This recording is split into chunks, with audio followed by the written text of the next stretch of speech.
Doctor Zakir, এবারে আমি আপনাকে মুসলিমদের খুব কমন একটা মতবিরোধের ব্যাপার নিয়ে প্রশ্ন করব। এই পবিত্র রমজান মাসের সময় আমরা মুসলিমরা ঠিক কত রাকাত নামাজ আদায় করব তারাবিতে বা কিয়ামুল লাইলে বা রাতের নামাজে? এটা কি ৮ রাকাত নাকি ২০ রাকাত হবে? আমাদের নবী মুহাম্মদ সাল্লাল্লাহু আলাইহি ওয়াসাল্লাম বলেছেন, এটা আছে সহিহ বুখারীতে, খণ্ড নম্বর ১, বুক অব সালাহ, হাদিস নম্বর ৪৭২। তিনি বলেছেন যে এক লোক জিজ্ঞেস করল যে কিয়ামুল লাইল কিভাবে পড়তে হবে। নবী বললেন, তোমার কিয়ামুল লাইল পড়া উচিত ২ রাকাত করে, তারপরে ২ রাকাত, তারপর 2 রাকাত, আবারও 2 রাকাত, এভাবে চলতেই থাকবে। আর যখন মনে হবে যে ভোর হয়ে যাচ্ছে তখন 1 রাকাত করে, তাহলে সব রাকাত হয়ে যাচ্ছে বেতর, তার মানে বেজোড়। আপনি যত খুশি পড়তে পারেন, শেষের দিকে পড়বেন 1 রাকাত করে, তার মানে বেজোড়, তখন সবগুলো বেজোড় রাকাত। তাহলে নামাজের রাকাতের সংখ্যা নিয়ে যদি বলতে হয়, আপনি যত রাকাত খুশি পড়তে পারেন। তবে নবী মুহাম্মদ সাল্লাল্লাহু আলাইহি সাল্লামের নামাজ পড়া নিয়ে যদি বলতে হয়, এটার উল্লেখ আছে সহিহ বুখারীতে, খণ্ড নম্বর 2, বুক অব তাহাজ্জুদ, হাদিস নাম্বার 1147। হযরত আয়েশা রাদিয়াল্লাহু আনহা তিনি বলেছেন যে নবী যখন রমজান মাসে কিয়ামুল লাইল আদায় করতেন, সবসময় 11 রাকাত করে তিনি নামাজ পড়তেন, 11 রাকাতের বেশি না। আর তিনি এটা অন্যান্য মাসেও করতেন। তার মানে 8 রাকাত হচ্ছে কিয়ামুল লাইল, তারপর 3 রাকাত হচ্ছে বেতর, এভাবে 8 যোগ 3 সমান 11 রাকাত। এছাড়াও আরও অনেক হাদিস এরকম কথা বলছে। আমরা যেসব হাদিস দেখতে পাই, আমাদের নবী সাল্লাল্লাহু আলাইহি ওয়াসাল্লাম হোক সেটা সহিহ বুখারী, সহিহ মুসলিম, সবগুলোই বলছে নবী পড়তেন 8 রাকাত বা 11 রাকাত, মানে 8 যোগ 3। এরপরে এই একই হাদিস সহিহ বুখারী, খণ্ড 2, বুক অব তাহাজ্জুদ, হাদিস নাম্বার 1147। হযরত আয়েশা রাদিয়াল্লাহু আনহা তিনি বলেছেন যে নবী রমজান মাসে 11 রাকাত করে পড়তেন, আর অন্যান্য মাসেও তিনি বলেছেন নবী পড়তেন 4 রাকাত করে। আমি এই রাকাতগুলোর দৈর্ঘ্য আর সৌন্দর্যের বর্ণনা দিতে পারবো না। তারপর আবারও পড়তেন 4 রাকাত, এটার দৈর্ঘ্য আর সৌন্দর্যের বর্ণনা দিতে আমি পারবো না। এরপর পড়তেন 3 রাকাত, তার মানে 8 যোগ 3। তবে যদি দেখেন বিভিন্ন প্র্যাকটিস সালাফি সালেহিনের পরবর্তী প্রজন্ম, তার মানে সাহাবীগণ, তাবেঈন, তাবেঈন, রেকর্ড ঘাটলে দেখতে পাবেন তারা পড়তেন 11 রাকাত, কেউ 13 রাকাত, কেউ 19 রাকাত, কেউ 23 রাকাত, কেউ 36 রাকাত, কেউ আবার 39 রাকাত পড়তেন। আর আপনি যদি পড়েন মুসান্নাফ ইবনে শাইবা, খণ্ড নম্বর 2, পৃষ্ঠা নম্বর 165 ও 166, বলা হয়েছে যে তাবাইনগণ যখন রমজান মাসে কিয়ামুল লাইল পড়তেন, যেটাকে বলা হয় তারাবি, তারা পড়তেন 20 রাকাত। কোনো কোনো জায়গায় আছে তারা পড়তেন 36 রাকাত। এখন এই নামাজের রাকাতের কথা যদি বলতে হয়, নবী বলেছেন তোমরা 2 রাকাত 2 রাকাত করে যত খুশি নামাজ পড়তে পারো, তারপর পড়বে 1 রাকাত। আর আমি আগেও বলেছি সহিহ বুখারী, হাদিস নাম্বার 472, খণ্ড নম্বর 1, আপনি যত রাকাত খুশি নামাজ পড়তে পারেন, প্রথমে 2 রাকাত, পরের 1 রাকাত। তবে আপনি যদি নবীর সুন্নত মেনে চলতে চান, নবী সবসময় পড়তেন 8 রাকাত যোগ 3। তাহলে কত রাকাতের অনুমতি আছে? আপনি যত খুশি পড়তে পারেন, 8, 10, 20, 36, সমস্যা নেই। তারপরে পড়বেন 3 রাকাত বেতর। আর আমাদের নবী পড়তেন 8 যোগ 3, 11। তবে আপনি যত রাকাত খুশি নামাজ পড়তে পারেন। হ্যাঁ, আপনি আমাদের বলেছেন যে কিয়ামুল লাইলে আমরা মুসলিমরা যত রাকাত ইচ্ছা নামাজ আদায় করতে পারি, তবে নবীর সুন্নত 8 রাকাত।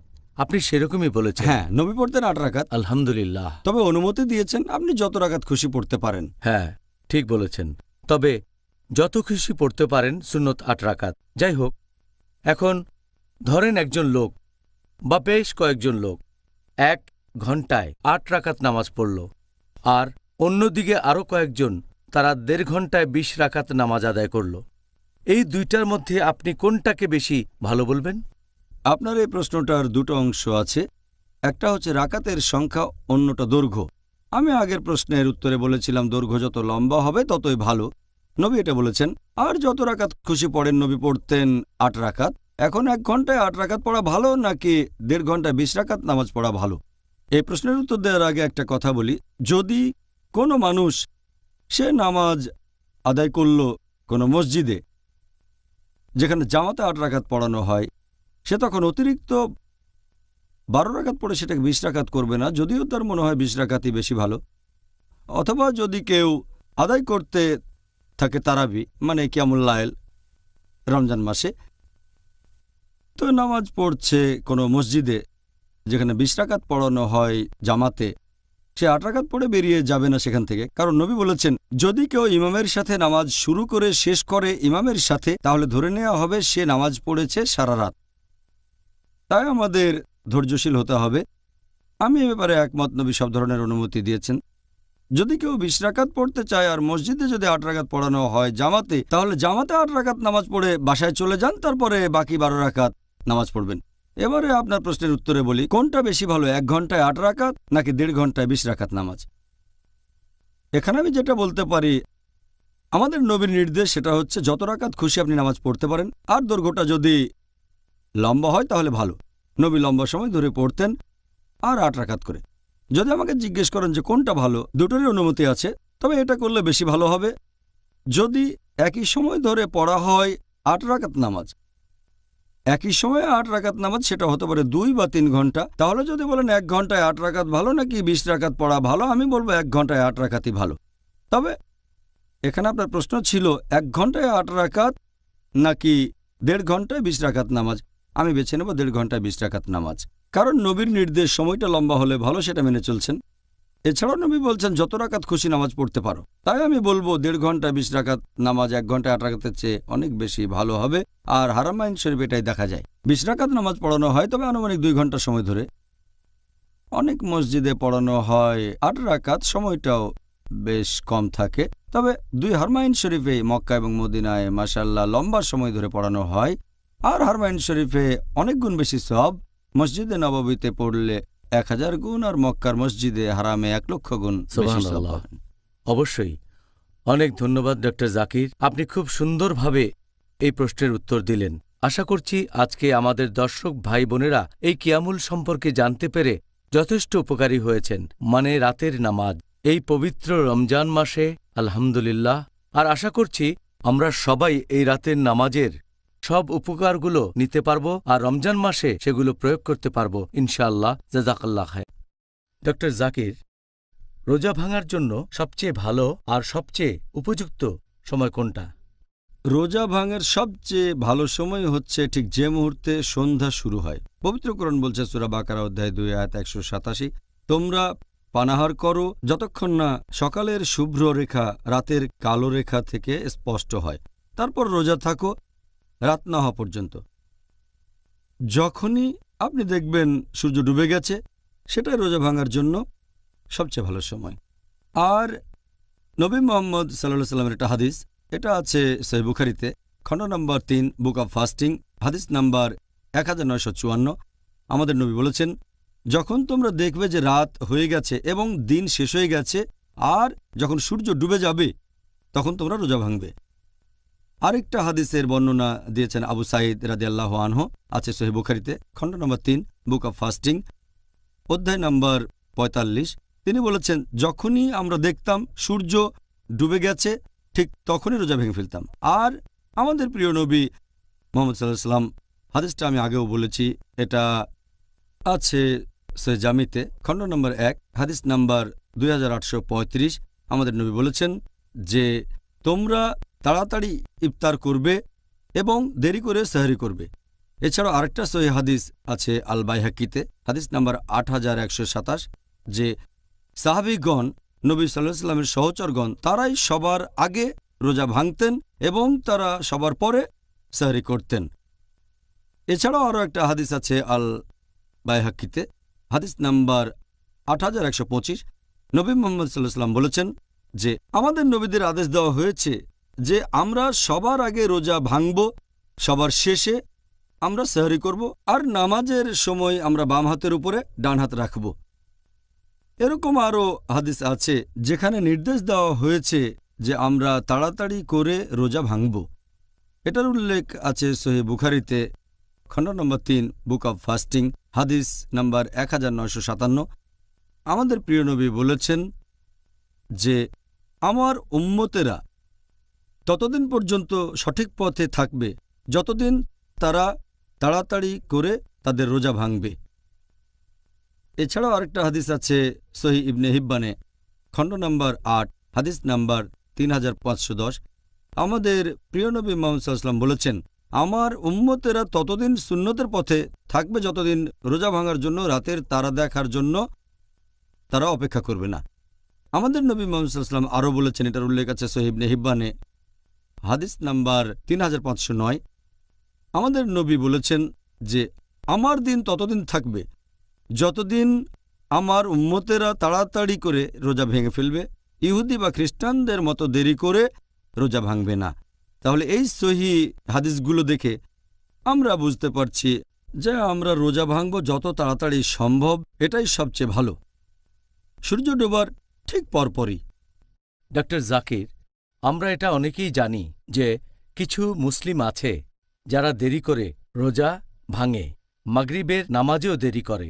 এর কারণ হিসেবে তারা বলে সূর্য তো পুরোপুরি ডুবে যায়নি, আর তাদের মতে দেরি করলে তারা সেফ সাইডে থাকছে।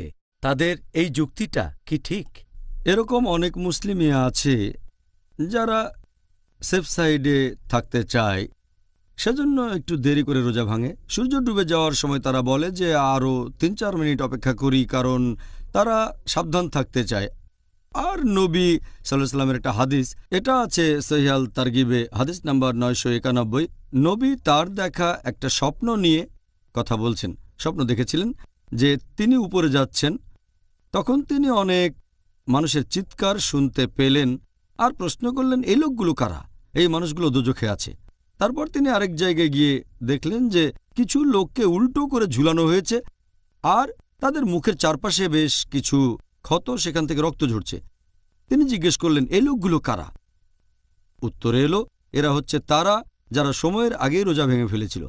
যেহেতু এই হাদিস বলছে যারা আগে রোজা ভাঙবে তাদের উল্টো করে ঝোলানো হবে, তাদের মুখ কেটে ফেলা হবে, সেখান থেকে রক্ত ঝরবে, সেজন্য কিছু লোক বেশি সাবধান হয়ে যেটা করে বাড়তি ৩-৪ মিনিট অপেক্ষা করে। এটা সুন্নতের বিরুদ্ধে। রোজা আগে ভাঙা ঠিক না, দেরি করে ভাঙাটাও ঠিক না, কারণ এটা আমি আগেও বলেছি যে পবিত্র কোরআন পরিষ্কার বলছে, সূরা বাকারা অধ্যায় ২ আয়াত ১৮৭, যে তোমরা রোজা রাখো রাত না হওয়া পর্যন্ত।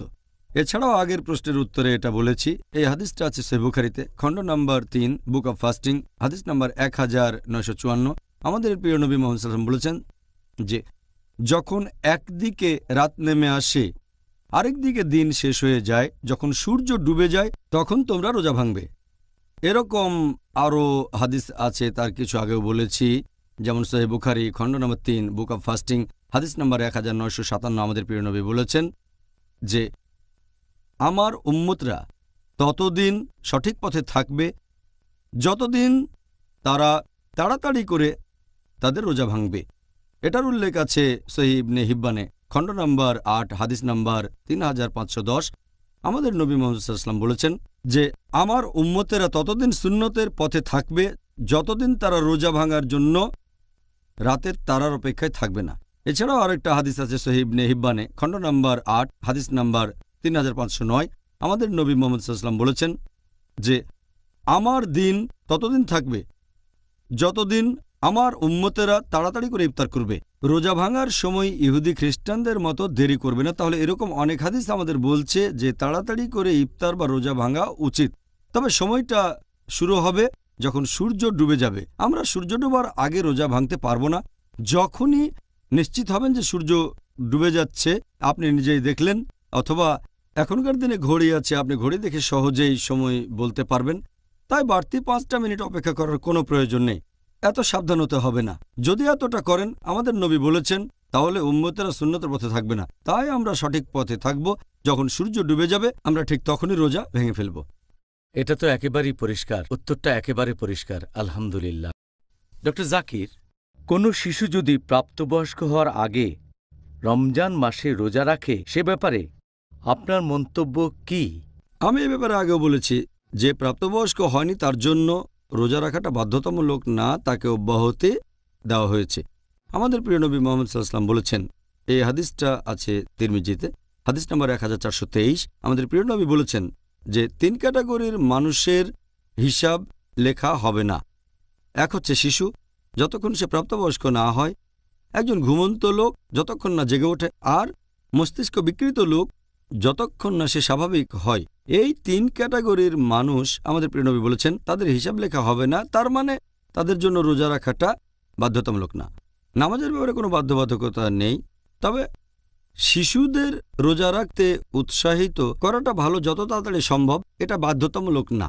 আরেকটা হাদিস যেটার উল্লেখ করা হয়েছে সহিহ বুখারীতে, খণ্ড নম্বর 3, বুক অব ফাস্টিং, হাদিস নাম্বার 1960। আমাদের প্রিয় নবী মুহাম্মদ সাল্লাল্লাহু আলাইহি সাল্লাম তিনি আনসারদের উদ্দেশ্যে বলেছিলেন, নবীর পাঠানো দূত তাদের কাছে গিয়ে বলেছিল, যারা রোজা রাখছো তারা এটা চালিয়ে যাবে, আর যারা রাখছো না তারা রোজা রাখবে দিনের একেবারে শেষ পর্যন্ত। আর তারপরে লোকজন সাহাবেগণ বললেন, রোজা রেখেছি, আমাদের বাচ্চাদেরও রোজা রাখতে বলেছি, তাদেরকে মসজিদে নিয়ে গেছি, তারা কান্নাকাটি করলে উল দিয়ে বানানো খেলনা দিয়েছি যাতে এটা নিয়ে ব্যস্ত থাকে যতক্ষণ না ইফতার হয়। তার মানে এভাবেই সাহাবীগণ তাদের বাচ্চাদের ছোটবেলাতেই রোজা রাখতে উৎসাহিত করেছিলেন, যদিও বাধ্যতামূলক ছিল না। এটা ভালো অভ্যাস। আমরা এখনকার দিনে দেখি যে অনেক বাবা মাই বাচ্চাদের রোজা রাখতে নিষেধ করে, যদিও সেই বাচ্চা হয়তো উৎসাহ নিয়ে বলছে আমি রোজা রাখতে চাই। বাবা মা তখন বলে এই বয়সে আবশ্যিক না, রোজা রেখো না। তারা এটা বুঝতে পারে না এই অল্প বয়সে রোজা রাখলে বাচ্চাদের কোনো ক্ষতি হবে না। সত্যি বলতে এভাবে তাদের রোজা রাখার একটা ট্রেনিং হবে যখন প্রাপ্তবয়স্ক হবে। আল্লাহ পবিত্র কোরআনে বলেছেন সূরা তাহরিম অধ্যায় নম্বর 66 আয়াত নম্বর 6, ইয়া আইয়ুহাল্লাযীনা আমানু, হে মুমিনগণ, নিজেদেরকে এবং পরিবারকে রক্ষা করো দোজখের আগুনের যন্ত্রণা থেকে, যার রসদ হবে মানুষ ও পাথর। আল্লাহ আমাদের বলেছেন শুধু নিজেদেরই রক্ষা করো না, বাচ্চাদেরও রক্ষা করো দোজখের আগুন থেকে, যার রসদ হবে মানুষ ও পাথর। তাহলে বাচ্চাদের অল্প বয়সে রোজা রাখতে উৎসাহিত করাটা ভালো কাজ। আর আমাদের স্কুলেও আমরা এই কাজ করে থাকি। ইসলামিক ইন্টারন্যাশনাল স্কুল স্টুডেন্টদের রোজা রাখতে উৎসাহিত করে অনেক কম বয়সে, এমনকি যখন জুনিয়র কেজিতে পড়ে অথবা সিনিয়র কেজিতে 4 থেকে 6 বছরে তাদের উৎসাহিত করি। আর এই বয়সটাতে তারা 4-5 বা 6 বছর, আমরা বলি তোমাদের মধ্যে যে সবচেয়ে বেশি রোজা রাখতে পারবে সে একটা গিফট পাবে, একটা পুরস্কার পাবে। এতে তারা উৎসাহিত হয়। আর যখন ক্লাস 1-এ ওঠে, তার মানে আনুমানিক 6 বছর বয়সে, আলহামদুলিল্লাহ বেশিরভাগ বাচ্চাই সারা মাস রোজা রাখে। যখন তারা পৌঁছায় ক্লাস 3-তে, তার মানে 7-8 বছর বয়স, প্রায় সবাই পুরো মাস ধরে রোজা রাখে, যদিও বাধ্যতামূলক না। তাই আলহামদুলিল্লাহ যখন অন্য বাচ্চাদের রোজা থাকতে দেখে, চিন্তা করেন বেশিরভাগ বাবা মাই বলেন তোমাকে রোজা রাখতে হবে না, কিন্তু বাচ্চারা জোর করে আমরা রোজা রাখতে চাই, কারণ প্রতিযোগিতা হচ্ছে। তারা তাদের বন্ধুদের দেখছে সবাই রোজা রাখছে, তাই রোজা না থাকলে তাদের লজ্জা লাগে, যদিও তাদের ফরজ না। কিন্তু যে পরিবেশ তৈরি হয়েছে, তাদের বলি না যে রোজা রাখা ফরজ, তবে এই প্রতিযোগিতার পরিবেশটাই এমন যে অন্যকে ভালোবাসবো, ধর্মের প্রতি ভালোবাসা, আল্লাহ এবং রাসূলকে ভালোবাসা। এভাবে দেখলে আলহামদুলিল্লাহ। এটা আগেও বলেছি যে একটা হাদিস মুহাম্মদ সাল্লাল্লাহু আলাইহি ওয়াসাল্লাম বলেছেন, এটা আছে তিরমিজিতে, যে যখন বাচ্চার বয়স 7 বছর হবে তোমরা তাকে নামাজ পড়া শেখাবে, আর 10 বছর হলে তাদের উপর জোর করতে পারো। অনেক বিশেষজ্ঞ বলেন রোজার ক্ষেত্রেও এটা করা যায়। আরও আগে আমরা শুরু করেছি, তবে আমরা তাদের উপর জোর করি না, করি মমতা ভালোবাসা দিয়ে, বিভিন্ন পুরস্কার দিয়ে। আর আলহামদুলিল্লাহ এতে বাচ্চাদের উপর ভালো প্রভাব পড়ে। খুব সুন্দর বলেছেন। জাকাতুল ফিতরা দেওয়ার জন্য আমাদের সঠিক সময় কোনটা? জাকাতুল ফিতরা ফরজ তার জন্য যে মুসলিম পবিত্র রমজান মাসে শেষ সূর্যাস্তের পরও জীবিত অবস্থায় থাকে। তার মানে যদি কোনো মুসলিম রমজান মাসের শেষ সূর্যাস্তের কয়েক সেকেন্ড পরে মারা যায়, তার মানে শাওয়াল মাসের প্রথম দিনে ঈদুল ফিতরের ঠিক শুরুতে, তখন এটা বাধ্যতামূলক যে তার ওয়ারিশ তার হয়ে জাকাতুল ফিতরা দেবে। কিন্তু যদি কেউ রমজান মাসের শেষ সূর্যাস্তের কয়েক সেকেন্ড আগে মারা যায়, ঈদুল ফিতরের ঠিক আগে, তাহলে তার জন্য জাকাত দেয়া ফরজ না। একইভাবে কেউ যদি জন্ম নেয়, নতুন সন্তান জন্মালো সূর্যাস্তের আগে, রমজান মাসের শেষ রোজায় ঈদুল ফিতরের ঠিক আগে, তাহলে এটা বাধ্যতামূলক যে সেই নবজাতকের জন্য জাকাত দিতে হবে। কিন্তু সে যদি জন্মায় সূর্যাস্তের কয়েক সেকেন্ড পরে রমজানের সময়টাতে, তখন সে ভূমিষ্ঠ হয়নি, জন্মেছে রমজানের শেষ রোজার সূর্য ডোবার পরে, তাহলে তার জন্য জাকাতুল ফিতরা দেয়া ফরজ না। আর জাকাতুল ফিতরা দেয়ার সঠিক সময়টা হচ্ছে সকালবেলায়, ঈদের নামাজের ঠিক আগে, ঈদুল ফিতরের দিন। তবে এটা ঈদুল ফিতরের ঠিক শুরুতে দেয়া যায়, অথবা রমজানের শেষ কয়েকটা রোজায় দেয়া যায়। হাদিস বলছে, নবীর কথা এখানে খুব স্পষ্ট। আমাদের নবী মুহাম্মদ সাল্লাল্লাহু আলাইহি ওয়াসাল্লাম বলেছেন, এটা উল্লেখ আছে সুনান আবু দাউদে, খণ্ড নম্বর 2, বুক অব জাকাত, হাদিস নম্বর 1605। আমাদের নবী বলেছেন, যদি জাকাতুল ফিতরা দেয়া হয় ঈদের নামাজের আগে ঈদুল ফিতরের দিন, সেটাকে বলা হয় জাকাত। ঈদুল ফিতরের নামাজের পর দেয়া হলে সেটা হবে সাদকা, সাধারণ দান। এটা একেবারে স্পষ্ট যে জাকাতুল ফিতরা দিতে হবে ঈদুল ফিতরের নামাজের আগে। আরও একটা হাদিস এটা উল্লেখ আছে সহিহ বুখারীতে, খণ্ড নম্বর 2, বুক অব জাকাত, হাদিস নম্বর 1503। প্রিয় নবী মুহাম্মদ সাল্লাল্লাহু আলাইহি ওয়াসাল্লাম বলেছেন যে তোমরা 1 সা খেজুর দাও বা 1 সা বার্লি দাও জাকাতুল ফিতরা হিসেবে, প্রত্যেক মুসলিম দেবে, দাস বা স্বাধীন, তরুণ বা বৃদ্ধ, পুরুষ বা মহিলা। আর এটা দিতে হবে মানুষজন ঈদের নামাজে যাওয়ার আগে। তার মানে যারা গরিব আর অভাবগ্রস্ত মুসলিম তারা এই খাবারটা পাবে সবাই ঈদের নামাজে যাওয়ার আগে। একই রকম একটা হাদিস আছে সহিহ মুসলিমে, খণ্ড নম্বর 2, বুক অব জাকাত, হাদিস নাম্বার 2159। প্রিয় নবী বলেছেন যে তোমরা গরিব মানুষকে জাকাতুল ফিতরা দেবে ঈদের নামাজে যাওয়ার আগে। তাহলে সঠিক নিয়ম হচ্ছে এটা দিতে হবে ঈদের নামাজে যাওয়ার আগে, ঈদুল ফিতরের দিন সকালবেলায়, অথবা এটা দিতে পারেন ঈদের ঠিক শুরুতে। আরও কিছু হাদিস বলছে রমজানের শেষ কয়েকটা রোজাতেও এটা দেয়া যায়।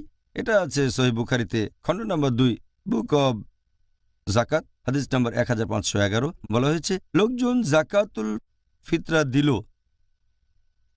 ঈদ হওয়ার 2 বা 1 দিন আগে। আরও একটা সহিহ হাদিস আছে ইবনে খুজাইমা, যে এক লোক জিজ্ঞেস করল, ইবনে উমর কখন জাকাতুল ফিতরা দিল? তখন তিনি বললেন, যখন ট্যাক্স গ্রহীতা সংগ্রহ করেছে। গ্রহীতা কখন নিয়েছে? তখন তিনি বললেন, ঈদের 2-1 দিন আগে। এই হাদিসের ভিত্তিতে সঠিক নিয়মটা হচ্ছে যে এটা দিতে হবে ঈদুল ফিতরের নামাজের আগে। হয় ঈদের নামাজের আগে, সেটা সবচেয়ে ভালো, অথবা ঈদুল ফিতরের ঠিক শুরুতে, অথবা ঈদ হওয়ার 2 বা 1 দিন আগে। এটাই হচ্ছে নিয়ম।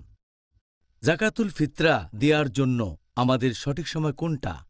জাকাতুল ফিতরা ফরজ তার জন্য যে মুসলিম পবিত্র রমজান মাসে শেষ সূর্যাস্তের পরও জীবিত অবস্থায় থাকে। তার মানে যদি কোনো মুসলিম রমজান মাসের শেষ সূর্যাস্তের কয়েক সেকেন্ড পরে মারা যায়, তার মানে শাওয়াল মাসের প্রথম দিনে ঈদুল ফিতরের ঠিক শুরুতে, তখন এটা বাধ্যতামূলক যে তার ওয়ারিশ তার হয়ে জাকাতুল ফিতরা দেবে। কিন্তু যদি কেউ রমজান মাসের শেষ সূর্যাস্তের কয়েক সেকেন্ড আগে মারা যায় ঈদুল ফিতরের ঠিক আগে, তাহলে তার জন্য জাকাত দেয়া ফরজ না। একইভাবে কেউ যদি জন্ম নেয়, নতুন সন্তান জন্মালো সূর্যাস্তের আগে, রমজান মাসের শেষ রোজায় ঈদুল ফিতরের ঠিক আগে, তাহলে এটা বাধ্যতামূলক যে সেই নবজাতকের জন্য জাকাত দিতে হবে। কিন্তু সে যদি জন্মায় সূর্যাস্তের কয়েক সেকেন্ড পরে রমজানের সময়টাতে, তখন সে ভূমিষ্ঠ হয়নি, জন্মেছে রমজানের শেষ রোজার সূর্য ডোবার পরে, তাহলে তার জন্য জাকাতুল ফিতরা দেয়া ফরজ না। আর জাকাতুল ফিতরা দেয়ার সঠিক সময়টা হচ্ছে সকালবেলায়, ঈদের নামাজের ঠিক আগে, ঈদুল ফিতরের দিন। তবে এটা ঈদুল ফিতরের ঠিক শুরুতে দেয়া যায়, অথবা রমজানের শেষ কয়েকটা রোজায় দেয়া যায়। হাদিস বলছে, নবীর কথা কেন খুব স্পষ্ট। আমাদের নবী মুহাম্মদ সাল্লাল্লাহু আলাইহি ওয়াসাল্লাম বলেছেন, এটা উল্লেখ আছে সুনান আবু দাউদে, খণ্ড নম্বর 2, বুক অব জাকাত, হাদিস নম্বর 1605। আমাদের নবী বলেছেন, যদি জাকাতুল ফিতরা দেয়া হয় ঈদের নামাজের আগে ঈদুল ফিতরের দিন, সেটাকে বলা হয় জাকাত। ঈদুল ফিতরের নামাজের পর দেয়া হলে সেটা হবে সাদকা, সাধারণ দান। এটা একেবারে স্পষ্ট যে জাকাতুল ফিতরা দিতে হবে ঈদুল ফিতরের নামাজের আগে। আরও একটা হাদিস এটা উল্লেখ আছে সহিহ বুখারীতে, খণ্ড নম্বর 2, বুক অব জাকাত, হাদিস নম্বর 1503। প্রিয় নবী মুহাম্মদ সাল্লাল্লাহু আলাইহি ওয়াসাল্লাম বলেছেন যে তোমরা 1 সা খেজুর দাও বা 1 সা বার্লি দাও জাকাতুল ফিতরা হিসেবে, প্রত্যেক মুসলিম দেবে, দাস বা স্বাধীন, তরুণ বা বৃদ্ধ, পুরুষ বা মহিলা। আর এটা দিতে হবে মানুষজন ঈদের নামাজে যাওয়ার আগে। তার মানে যারা গরিব আর অভাবগ্রস্ত মুসলিম তারা এই খাবারটা পাবে সবাই ঈদের নামাজে যাওয়ার আগে। একই রকম একটা হাদিস আছে সহিহ মুসলিমে, খণ্ড নম্বর 2, বুক অব জাকাত, হাদিস নাম্বার 2159। প্রিয় নবী বলেছেন যে তোমরা গরিব মানুষকে জাকাতুল ফিতরা দেবে ঈদের নামাজে যাওয়ার আগে। তাহলে সঠিক নিয়ম হচ্ছে এটা দিতে হবে ঈদের নামাজে যাওয়ার আগে, ঈদুল ফিতরের দিন সকালবেলায়, অথবা এটা দিতে পারেন ঈদের ঠিক শুরুতে।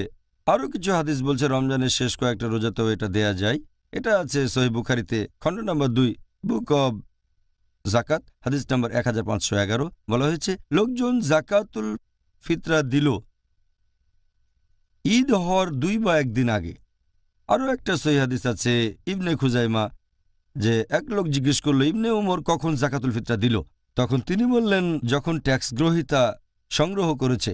গ্রহীতা কখন নিয়েছে? তখন তিনি বললেন, ঈদের 2-1 দিন আগে। এ হাদিসের ভিত্তিতে সঠিক নিয়মটা হচ্ছে যে এটা দিতে হবে ঈদুল ফিতরের নামাজের আগে। হয় ঈদের নামাজের আগে, সেটা সবচেয়ে ভালো, অথবা ঈদুল ফিতরের ঠিক শুরুতে, অথবা ঈদ হওয়ার 2 বা 1 দিন আগে। এটাই হচ্ছে নিয়ম। আমাদেরকে ঠিক কি পরিমাণ খাবার দান করতে হবে আমাদের নবী মোহাম্মদ সাল্লাল্লাহু আলাইহি সাল্লামের সুন্নত অনুযায়ী? জাকাত আল ফিতরা হিসেবে দেয়া খাবারের পরিমাণের কথা যদি বলেন, দিতে হবে 1 সা খাবার সাধারণত। আর ইবনে খুজাইমার একটা হাদিস বলছে, হাদিস নাম্বার 2417, যে ইবনে আব্বাস রাদিয়াল্লাহু আনহু বলেছেন যে রমজান মাসের সাদকা মানে জাকাতুল ফিতরা হচ্ছে 1 সা। আরেকটা হাদিস সহিহ বুখারীতে খণ্ড নম্বর 2 বুক অব জাকাত হাদিস নাম্বার 1510। আমাদের প্রিয় নবী মুহাম্মদ সাল্লাল্লাহু আলাইহি সাল্লাম, ওনার সময়ে জাকাত আল ফিতরা ছিল 1 সা খাবার। আরও একটা হাদিস আছে সহিহ বুখারীতে খণ্ড নম্বর 2 বুক অব জাকাত হাদিস নাম্বার 1503। ইবনে ওমর রাদিয়াল্লাহু আনহু বলেছেন যে আল্লাহর রাসূল নির্দেশ দিয়েছেন 1 সা খেজুর বা 1 সা বার্লি দিতে জাকাতুল ফিতরা হিসেবে। তাহলে সব হাদিসই বলছে দিতে হবে 1 সা খাবার, হতে পারে খেজুর, বার্লি, কিশমিশ, জব ইত্যাদি। এছাড়া আরও একটা হাদিস আছে সুনান আবু দাউদে খণ্ড নম্বর 2 হাদিস নাম্বার 3334। আমাদের প্রিয় নবী মুহাম্মদ সাল্লাল্লাহু আলাইহি ওয়াসাল্লাম বলেছেন যে এখানে ওজন হবে মক্কায় প্রচলিত ওজন অনুযায়ী, আর পরিমাণ হবে মদিনায় প্রচলিত পরিমাণ অনুযায়ী।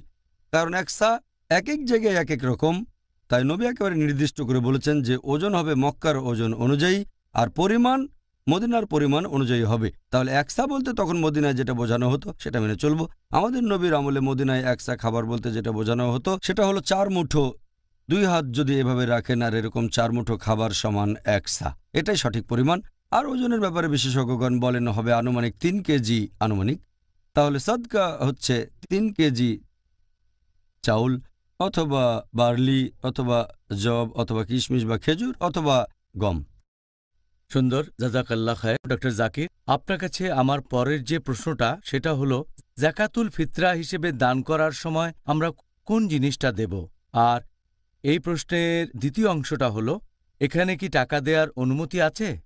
আপনি যদি বলেন জাকাতুল ফিতরা দেওয়ার ব্যাপারে, এটা দিতে হবে কোনো খাবার হিসেবে, হতে পারে সেটা খেজুর, হতে পারে বার্লি, হতে পারে গম, হতে পারে চাউল, হতে পারে কিশমিশ অথবা জব, এমন কিছু যেটা প্রধান খাদ্য সেই দেশ অথবা সেই শহরে যেটা প্রধান খাবার। গম হলে গম, চাউল হলে চাউল দেবেন, যদি খেজুর হয় খেজুর দেবেন। এ ব্যাপারে সবাই একমত যে এটা দিতে হবে খাবার হিসেবে। ভালো হয় যদি দিতে পারেন শস্যকণা হিসেবে, যেমন গম, চাউল ইত্যাদি। আমাদের প্রিয় নবী মুহাম্মদ সাল্লাল্লাহু আলাইহি ওয়াসাল্লাম বলেছেন, এটা উল্লেখ আছে সহিহ বুখারীতে খণ্ড নম্বর 2 বুক অব জাকাত হাদিস নাম্বার 1503। ইবনে উমর রাদিয়াল্লাহু আনহু তিনি বলেছেন, আল্লাহর রাসূল আমাদের নির্দেশ দিয়েছেন 1 সা খেজুর দেওয়ার জন্য অথবা 1 সা বার্লি দেওয়ার জন্য জাকাতুল ফিতরা হিসেবে। সব মুসলিমই দেবে, দাস বা স্বাধীন, পুরুষ বা মহিলা, তরুণ বা বৃদ্ধ। আর এটা দিতে হবে ঈদুল ফিতরের নামাজের আগে। আরও একটা হাদিস আছে সহিহ বুখারীতে খণ্ড নম্বর 2 বুক অব জাকাত হাদিস নাম্বার 1510।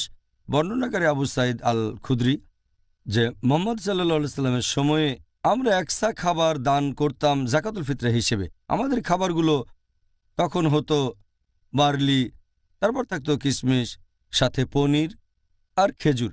এসব খাবারের নাম হাদিসে বলা হয়েছে।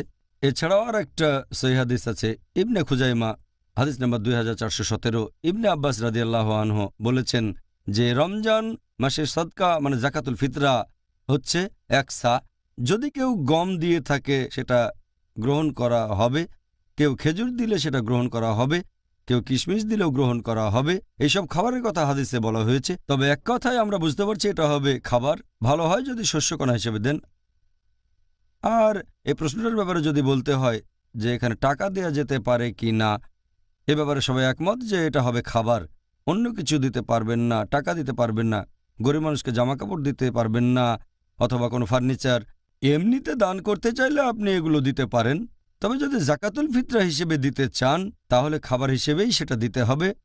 আর স্পষ্ট করে হাদিসে বলা হয়েছে, এই হাদিসটা আমি আগেও বলেছি, যে দিতে হবে ঈদুল ফিতরের নামাজের আগে। এর কারণ হচ্ছে যাতে গরিব মানুষেরা সেদিন খাবার খেতে পারে। টাকা দিলেও হয়তো অন্যভাবে খরচ হয়ে যাবে, তাই এটা দিতে হবে খাবার হিসেবে, যাতে করে এই বিশেষ দিনে তার পেট ভর্তি থাকে, খাবার নিয়ে কোনো চিন্তা করতে না হয়। তাই সবাই একমত যে জাকাতুল ফিতরা দিতে হবে খাবার হিসেবে। আপনি টাকা হিসেবে ফিতরা দিতে পারেন দায়িত্ববান কারো কাছে বা কোনো দাতব্য প্রতিষ্ঠানে, যারা বলে এই টাকা দিয়ে আমরা খাবার কিনব আর গরিব আর অভাবগ্রস্তদের দেব। তবে যখন গরিব মানুষ পাবে তখন সে পাবে খাবার হিসেবে। আমি জানি কিছু লোক বলেন জাকাতুল ফিতরা হিসেবে গরিব মানুষকে টাকা দেয়া যায়, তবে এরকম কথা কোনো হাদিসেই বলা হয়নি। একটা মতামত দিচ্ছেন কোনো হাদিসের ভিত্তি ছাড়া, কোনো সুন্নার ভিত্তি ছাড়া, এটার অনুমতি নেই। আর একটা হাদিস আছে সহিহ বুখারীতে, খণ্ড নম্বর 3, হাদিস নাম্বার 2697, হযরত আয়েশা রাদিয়াল্লাহু আনহা তিনি বলেছেন যে যদি কেউ নতুন কিছু আবিষ্কার করে দ্বীনের ভেতরে, ধর্মের ভেতরে, সেটা বাতিল করতে হবে। আরও একটা হাদিস আছে সহিহ মুসলিমে, খণ্ড নম্বর 3, হাদিস নাম্বার 4267, প্রিয় নবী মুহাম্মদ সাল্লাল্লাহু আলাইহি ওয়াসাল্লাম বলেছেন যদি কেউ ইসলাম ধর্মে নতুন কিছু নিয়ে আসে সেটা বাতিল করতে হবে। তাহলে ধর্মে নতুন কিছু চালু করার কোনো অনুমতি নেই। জাকাতুল ফিতরা দিতে হবে খাবার হিসেবে, সেটাই হাদিসে বলা হয়েছে। টাকা অথবা অন্য কোনো মাধ্যমে দিলে হবে না। সাধারণ সদকা হিসেবে সেগুলো দিতে পারেন, তবে জাকাতুল ফিতরা দিতে হবে খাবার হিসেবে। অনেকে যুক্তি দেখায় যে আমাদের নবীর আমলে টাকা পয়সার খুব একটা প্রচলন ছিল না, তাই জাকাতুল ফিতরা হিসেবে টাকা পয়সা দেয়া হয়নি, তবে এখন দিতে পারি। এরা একটা জিনিস বুঝতে পারে না যে আমাদের নবীর আমলে আর সাহাবীগণের আমলে মুদ্রা ছিল দিরহাম, তারপর দিনার ছিল, টাকা ছিল। তখন হয়তো কাগজের নোট ছিল না, কিন্তু টাকা তো ছিল। মানুষ তখনও মুদ্রা বিনিময় করত দিরহাম আর দিনার দিয়ে। তাই এই যুক্তিটা পুরোপুরি ভুল। সঠিক নিয়ম হচ্ছে এটা দিতে হবে শুধু খাবার হিসেবে, অন্য কিছু না। ঠিক আছে ডক্টর জাকির, জাকাতুল ফিতরা কাকে দেয়া যাবে এটাই হলো আমাদের পরের প্রশ্ন। অনেক মানুষের ভুল ধারণা আছে যে জাকাতুল ফিতরা দেয়া যাবে শুধু তাদেরকে যাদেরকে দেয়া যায়। যাদেরকে জাকাত দেয়া যায় তাদের বিভিন্ন ক্যাটাগরি নিয়ে আমরা কয়েকদিন আগে আলোচনা করেছি। 8 ক্যাটাগরির মানুষকে জাকাত দেয়া যায়, এটা বলা হয়েছে সূরা তাওবা অধ্যায় 9 আয়াত 60। তবে অনেকের ভুল ধারণা আছে যে এদেরকে জাকাতুল ফিতরা দেয়া যাবে, কিন্তু এটা ঠিক না। জাকাতুল ফিতরা শুধু তাদেরকে দেয়া যাবে যারা খুব গরিব, একেবারে মিসকিন, যাদের কোনো সামর্থ্য নেই, যাদের কাছে কোনো খাবার নেই। তাহলে একই ক্যাটাগরি না, আসলে এটার ক্যাটাগরি জাকাতের ক্যাটাগরির তুলনায় অনেক ছোট। একটা হাদিসে বলা হয়েছে, আছে সুনান আবু দাউদ, খণ্ড নম্বর 2, বুক অব জাকাত, হাদিস নম্বর 1605, প্রিয় নবী মুহাম্মদ সাল্লাল্লাহু আলাইহি সাল্লাম তিনি বলেছেন যে জাকাতুল ফিতরা দাও তোমাদের রোজাকে বিশুদ্ধ করার জন্য আজেবাজে কথা আর অশ্লীল কথা থেকে, গরিবকে খাওয়ানোর জন্য। আর এটা দিতে হবে ঈদের নামাজের আগে। ঈদুল ফিতরের নামাজের আগে দিলে সেটা হবে জাকাত, আর ঈদুল ফিতরের নামাজের পরে দিলে সেটা হবে সদকা। এই হাদিসের ভিত্তিতে আমরা জানতে পারলাম এটা দিতে হবে খুব গরিব মানুষদের, যারা মিসকিন মানুষজন, যাদের খাওয়ার মতো যথেষ্ট খাবার নেই, যাতে করে অন্তত ঈদের দিনে তারা নিশ্চিন্ত থাকে আর আনন্দে থাকে। এজন্যই বলা হয়েছে এটা দিতে হবে ঈদুল ফিতরের নামাজের আগে। আর সাধারণ জাকাত বছরের যে কোনো সময় দেয়া যায়, তবে আপনি চাইলে সেটা দিতে পারেন বিশ্বাসযোগ্য কাউকে, সে পরে এই খাবারগুলো গরিব মানুষকে দেবে। হয়তো এমন কাউকে পাচ্ছেন না যে খুব গরিব আর অভাবগ্রস্ত, যার ঘরে খাবার নেই, তখন দিতে পারেন বিশ্বাসী কাউকে, অথবা দিতে পারেন কোনো প্রতিষ্ঠানে, অথবা যে সংগ্রহ করে। এই ধরনের ক্ষেত্রে একটু আগে দেয়া হবে। তবে এখানে খেয়াল রাখবেন, নিশ্চিত করবেন যে লোক এই জাকাতুল ফিতরা পাবে সেটা গরিব মানুষের প্রাপ্য। হয়তো টাকা দিয়েছেন, সেটা দিয়ে খাবার কেনা হবে আর গরিবদের দেওয়া হবে, তখন যেন তারা পায় শুধু খাবার হিসেবে, আর এটা পাবে ঈদের নামাজের আগে, ভালো হয় সকালবেলা ঈদের নামাজে যাওয়ার আগে অথবা ঈদের ঠিক শুরুতে অথবা ঈদ হওয়ার কয়েকদিন আগে। আমাদের নবী মোহাম্মদ সাল্লাল্লাহু আলাইহি সাল্লামের একটা হাদিস, এটা আছে সহিহ বুখারীতে, খণ্ড নম্বর 3, বুক অব রিপ্রেজেন্টেশনস, হাদিস নম্বর 2311। আবু হুরায়রা রাদিয়াল্লাহু আনহু বলেছেন যে আল্লাহর রাসূল মুহাম্মদ সাল্লাল্লাহু আলাইহি সাল্লাম তিনি নিযুক্ত করেছেন আমাকে যাকাতুল ফিতরা সংগ্রহ করার জন্য রমজান মাসের সদকা। এজন্য তাকে নিয়োগ দেওয়া হয়েছিল। তার মানে এটা আপনি দায়িত্বপ্রাপ্ত কাউকে দিতে পারেন, সে গরিব মানুষের কাছে এটা পৌঁছে দেবে। এছাড়া আরও একটা সহিহ হাদিস, এটা আছে ইবনে খুজাইমা। এক লোক প্রশ্ন করল যে ইবনে উমর রাদিয়াল্লাহু আনহু কখন যাকাতুল ফিতরা দিল রমজান মাসে সদকা। তখন উত্তর দেওয়া হলো যখন কালেক্টর এসে সব কিছু নিয়ে গেছে। কালেক্টর কখন নিয়ে গেল? উত্তর দেওয়া হলো ঈদের 2-1 দিন আগে। তার মানে এটা দেয়া যায় কালেক্টর বা এরকম নিয়োগপ্রাপ্ত কাউকে, তারপর সে এটা গরিব মানুষের কাছে পৌঁছে দিতে পারবে সঠিক সময়ে ঈদুল ফিতরের নামাজের আগে, আর এটা দেওয়া হবে খাবার হিসেবে, অন্য কিছুই না।